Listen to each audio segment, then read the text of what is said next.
আমাদের সংস্কৃতি, আমাদের সংস্কার সর্বদা থাকবে আমাদের সাথে। ভারতের মহান গ্রন্থ আর কাব্যের সম্পূর্ণ সংকলন। সাবস্ক্রাইব করুন তিলক। এই লাড্ডুর ওপর দেখো না অর্জুন, এই লাড্ডুর আমি ভাগ করব না। নকুল আর সহদেবের লাড্ডু খুব পছন্দ, এই লাড্ডু ওদেরই দেব। আর ভীম ভ্রাতাকে পুরো একটাই লাড্ডু? হ্যাঁ, সমস্ত ভোজনের মধ্যে অর্ধেক ভাগ ওরই থাকে। একটা বিধবার জোয়ান মেয়েদের উপর এমন ভাবে লোকেরা চোখ দিয়ে দেখে যেমনটি মাটির ওপর পড়ে থাকা একটা মাংসের টুকরোকে পাখিরা দেখে বারবার করে। এদের রক্ষার জন্যে পিতা জীবিত থাকার অত্যন্ত প্রয়োজন। যে নগর আমাদের বিপদকালে আশ্রয় দিয়েছে তার প্রতি আমাদেরও একটা উত্তরদায়িত্ব আছে। হে মহাত্মা, আপনাদের কাছে প্রার্থনা করছি কি আজ এই তিনজনের জায়গায় আমার এক পুত্রকে যেতে আজ্ঞা দেয়া হোক। এসে গেছে, এসে গেছে। ভিক্ষাম দেহি।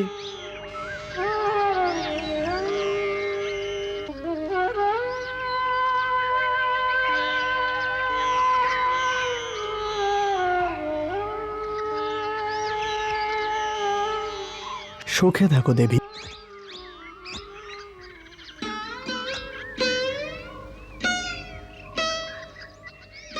ভিক্ষাং দেহি, ভিক্ষাং দেহি।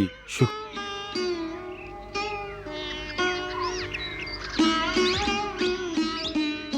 থাকবেন দেবী।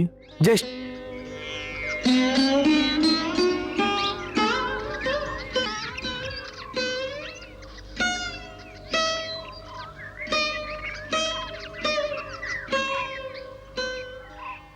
ভ্রাতা, জ্যেষ্ঠ ভ্রাতা, আজকে আমরা ক্ষীর পেয়েছি, খুব আনন্দ হবে। ক্ষীর তো আমি খাওয়ার জন্য পাবো না। কেন? কারণ ভীম ভ্রাতা আমাদেরকে ছাড়বেই না। ক্ষীর তার অনেক ভালো লাগে। চিন্তা করো না, আমি ভীমের থেকে তোমাদের জন্য একটু ক্ষীর নিয়ে নেব। ঠিক আছে, চলো। ঠিক আছে বড়দা। হ্যাঁ হ্যাঁ হ্যাঁ হ্যাঁ। চলো।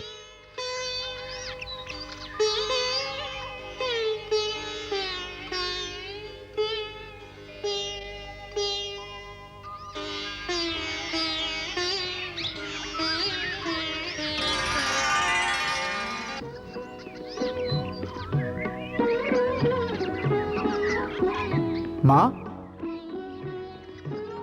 আমরা ভিক্ষা নিয়ে এসেছি, পাঁচজনে ভাগ করে খেয়ে নাও। কিন্তু ভাগ তো আপনাকেই করতে হবে মা। ভালো কথা, তোমরা স্নান করে নাও, আমি আসছি। আচ্ছা মা, ঠিক আছে।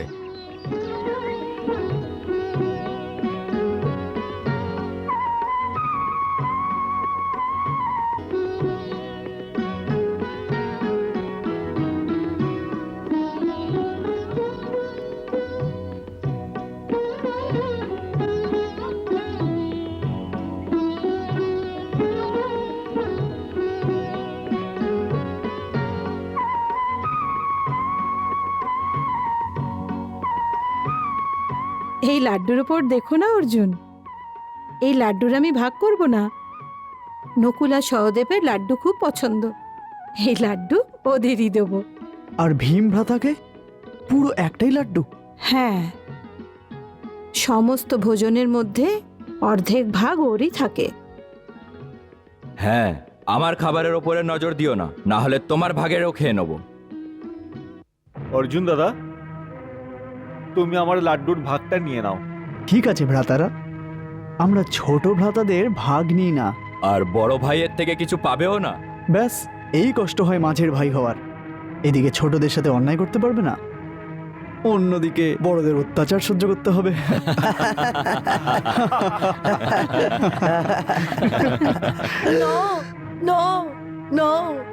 ভগবানের জন্য দয়া করুন।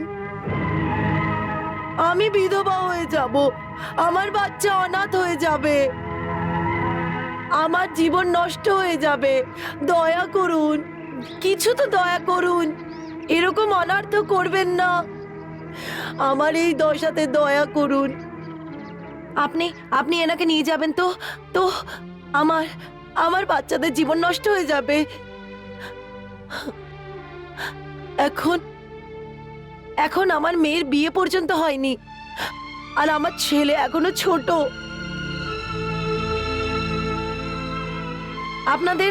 আপনার আমাদের উপর দয়া আসে না? দেবী, তোমাকে দেখলে আমার খুব মায়া জাগে, কিন্তু আমি কি করতে পারি? আমি অপারগ। এই দুঃখ তো সকল নগরবাসীর একই রকম। এই দিন যার সময় আসে, সেই দিন তার সংসারের মধ্যে এই রকমই অন্ধকার ঘনিয়ে আসে। কিন্তু এই ডাক তো প্রত্যেকের কোনো না কোনো দিন আসবে। কিন্তু এটা কি হতে পারে না যে আমার পালা 1 বছরের জন্য শীতগৃহ করে দেওয়া হোক, যাতে আমি আমার জোয়ান মেয়েটির বিয়ে দিয়ে যেতে পারি। সেই জন্য আমাকে 1 বছরের জন্য সময় দাও। এটা আমার পুত্রের জীবনের প্রশ্ন। গঙ্গাধর বাবু, এটা শুধু আপনার মেয়ের একমাত্র প্রশ্ন এটা নয়, বরং এই নগরের হাজারো মেয়ের এই একটাই প্রশ্ন। আজ প্রত্যেক ঘরের এই একটাই পরিস্থিতি, তাহলে কে যাবে ওই রাক্ষসের পেটের ভোজন হওয়ার জন্যে?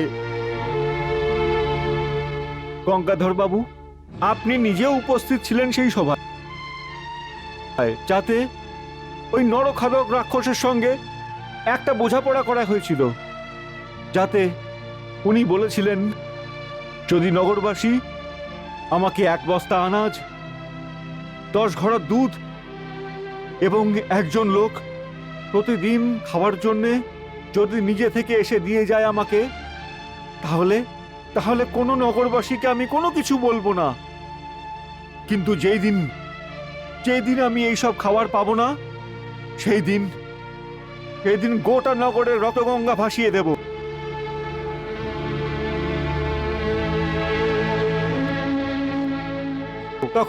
তখন আমরা সবাই মিলে এটা ঠিক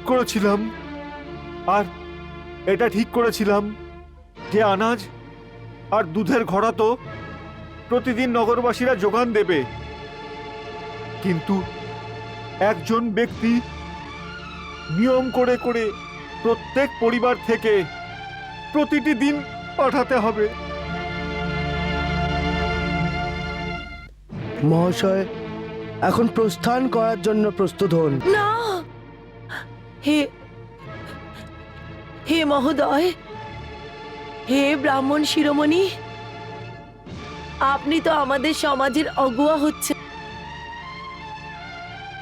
এই জন্য আমার একটা প্রার্থনা আছে, যেটাকে আপনি স্বীকার করার জন্য কৃপা করুন। বলুন দেবী। আজ আমাদের ঘরের পালা, ওই নরভক্ষীকে একটা মানুষ দেওয়া হোক খাওয়ার জন্যে। এই জন্যে আপনাকে এই ঘরের থেকে একটা মানুষ চাই। তো ব্যাস, আপনার কাছে একটা প্রার্থনা রয়েছে, কি আমার স্বামীর জায়গায় আমাকে পাঠানো হোক। এইটাতে আপনাদের কোনো আপত্তি হওয়া উচিত না। কোনো আপত্তি নয়? আমাদের কোনো আপত্তি নেই। কিন্তু আমার আপত্তি আছে। আমি বেদ মন্ত্র অনুযায়ী বিধি মেনে এনার সাথে বিয়ে করেছিলাম। এর মাতা পিতা আমাকে কন্যা দান করার সময় আমার থেকে এই বচন নিয়েছিল যে আমি ওকে আমার গৃহস্থ জীবনের সহধর্মিণী, এমনকি নিজের ঘরের সম্পূর্ণ অধিকার দেব। আমি আমার সবকিছু একে দিয়ে দেব, আর আমি সর্বদা এর রক্ষা করব। সুতরাং আজ আমি আমার জীবন রক্ষা করার জন্য নিজের ভালো এবং সুশীল এরকম সতী সাবিত্রীর মতো জীবন বলি আমি কখনোই দিতে পারবো না। এটা ধর্মবিরুদ্ধ।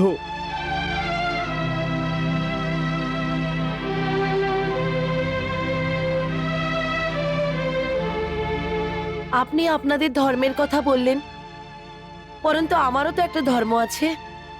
শাস্ত্রের অনুসারে নারীর সব থেকে বড় একটাই সনাতন ধর্ম হচ্ছে যদি আবশ্যকতা পড়ে নিজের স্বামীর জন্যে প্রাণও নিছাবর করে দেয়। এটাই সব থেকে বড় একটা ধর্ম, যেটাতে এই লোকেতে যশ আর পরলোকে অক্ষয় সুখের প্রাপ্তি হয়। আমার দ্বিতীয় যুক্তি হচ্ছে কি আমার স্বামী আর আমার স্বামীর একটু দুঃখ অবশ্যই হবে, পরন্তু পিতা থাকার জন্যে এদের ভবিষ্যৎ উজ্জ্বল হবে, এদের জীবন সুরক্ষিত হবে। একটা বিধবার জোয়ান মেয়েদের উপর এমন ভাবে লোকেরা চোখ দিয়ে দেখে যেমনটি মাটির ওপর পড়ে থাকা একটা মাংসের টুকরোকে পাখিরা দেখে বারবার করে। এদের রক্ষার জন্যে পিতা জীবিত থাকার অত্যন্ত প্রয়োজন। এনার জীবনের মূল আমার জীবনের চেয়েও অত্যন্ত প্রয়োজন। এই জন্যে আপনি আমার পক্ষে নির্ণয় নিন। যে কোনো নির্ণয় নেওয়ার আগে আপনাকে আমাদেরও একটা প্রার্থনা শুনতে হবে। বলুন পুত্রী, বলুন। হে মহাত্মা, আমার আপনার কাছে একটাই প্রার্থনা, আজ আমার মা বাবার জায়গায় ওই রাক্ষসের খাবারের জন্য আমাকে পাঠিয়ে দেয়া হোক। এ পুত্রী, আমরা তোমার উচ্চ মানসিকতাকে সম্মান জানাই, কিন্তু তোমার মা এবং বাবা দুজনেই এটা মানবেন না। কেন মানবে না? না, হে মহাত্মা, সবাই জানে কি কোনো মা বাবা চিরকালের জন্য নিজের কন্যাকে গৃহে রাখে না। তাই আমার মাতা পিতা খুব শীঘ্রই আমার বিবাহ করে এই গৃহ থেকে আমার বিদায় দেওয়ার প্রস্তুতি নিচ্ছেন। সেই কারণে আমি যখন এই গৃহ থেকে চলেই যাব, আমাকে যখন পরিত্যাগ করতেই হবে, তখন আজ নয় কেন? না, এতে আমার দ্বারা সন্তানের ধর্ম পালন করা হবে।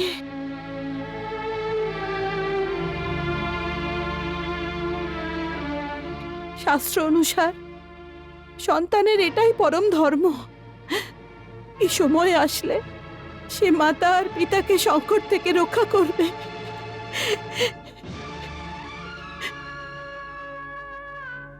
আপনাকে আমার পক্ষে নির্ণয় করতে হবে, আমার পক্ষে নির্ণয় করতে হবে। না, কিন্তু তবুও কোনো একটা সিদ্ধান্ত তো নিতেই হবে। একটু দাঁড়ান মহাত্মা।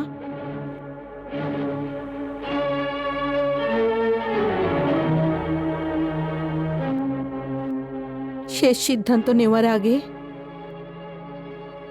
আমাকে আপনারও একটা প্রার্থনা স্বীকার করতে হবে। কিন্তু আপনি কে? আমি এই নগরের একজন অতিথি। এই ব্রাহ্মণ দম্পতি অনেক উপকার আছে আমাদের প্রতি।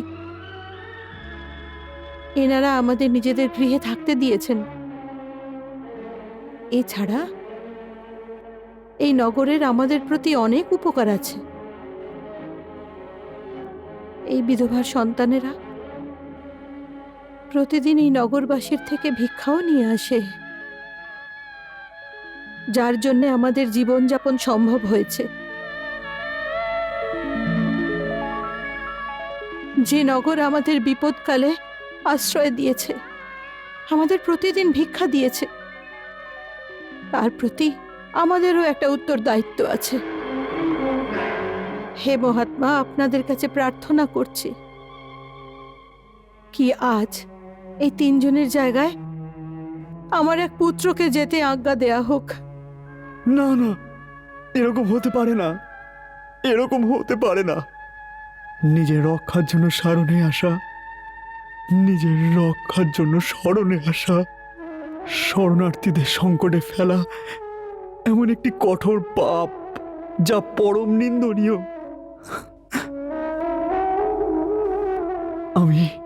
আমি আমার অধিকার প্রাণ কোনো মিথ্যে সংকটে ফেলতে পারবো না। এটা কখনোই সম্ভব না, কখনোই না। দেবী গঙ্গাধর বাবু ঠিকই বলছেন। যে নিজের স্বার্থর জন্যে কোনো অতিথির সাথে বিশ্বাসঘাতক করা অনেকই জঘন্য পাপ হয়। আমাদের নগরে কোনো বাচ্চাও এরম শেখেনি। আর আমরাও এটা শিখিনি। কারোর উপকারের বদলে তাদের কোনো সেবা না করে সেই স্থান ছেড়ে চলে যায়। এই জন্য আপনার কাছে এই প্রার্থনা আমার, কি আজকে আমার পুত্রকে ওই রাক্ষসের কাছে যেতে আজ্ঞা দেয়া হোক। আপনি কেমন মা? নিজের পুত্রের বলির কথা এমন ভাবে বলছেন যেন যে আমার পুত্রের প্রতি আমার কোনো চিন্তাই নেই। কিন্তু হে বিপ্রবর, যখন আপনি এটা জানবেন যে আমার পুত্রের কি গুণ আছে, তাহলে আপনি এটা ভাববেন না। অর্থাৎ ওর কাছে কি এমন আছে? একটা মন্ত্র আছে। মন্ত্র? হ্যাঁ, ওর কাছে গুরুর দেওয়া একটা মন্ত্র আছে, যার দ্বারা ও যে কোনো রাক্ষসকে হারাতে পারে অথবা মারতে পারে। এই জন্যে আমি আপনাদের বলছি, যদি আমার পুত্র ওখানে গেলে এই নগরের সমস্ত সংকট শেষ হয়ে যাবে।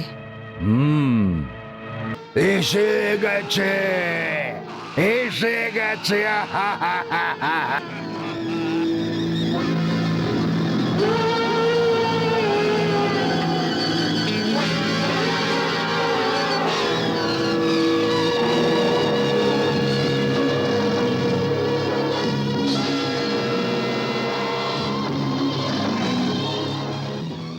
পায়েস, বাহ পায়েস, আজ তো আমার মন ভরে গেল।